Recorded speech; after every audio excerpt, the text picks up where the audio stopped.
This is Channels Television's breaking news.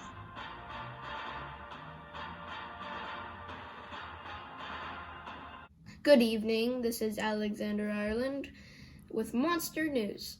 Today's topic, earthquakes and tsunamis. We are here today with Jack in the field. Hello there. To discuss earthquakes and tsunamis. Earthquakes are a period in time in which the ground shakes. I think I feel something moving in the ground.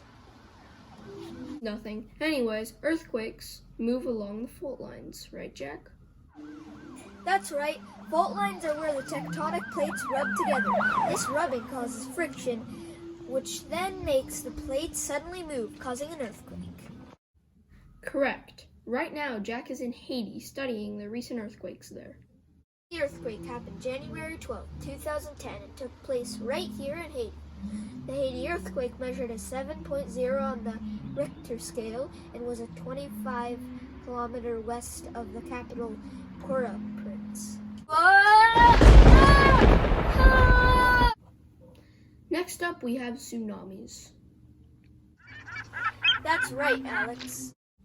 A tsunami is a series of huge waves. These waves are very destructive. I'm here on the scene of the 2011 Japan tsunami. The tsunami that happened here was caused by an earthquake. The sea walls could not stop the tsunami. The tsunami destroyed many homes and melted a nuclear power plant. I had no idea that a tsunami could melt a nuclear power plant. All the water just disappeared. Now it seems to be coming back. Jack, that isn't a good idea.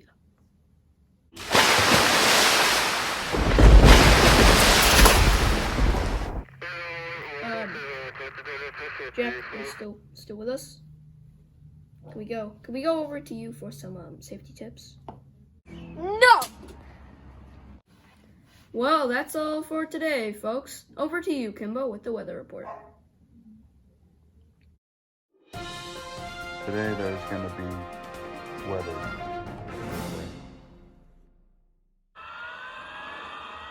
This is Channels Television's breaking news.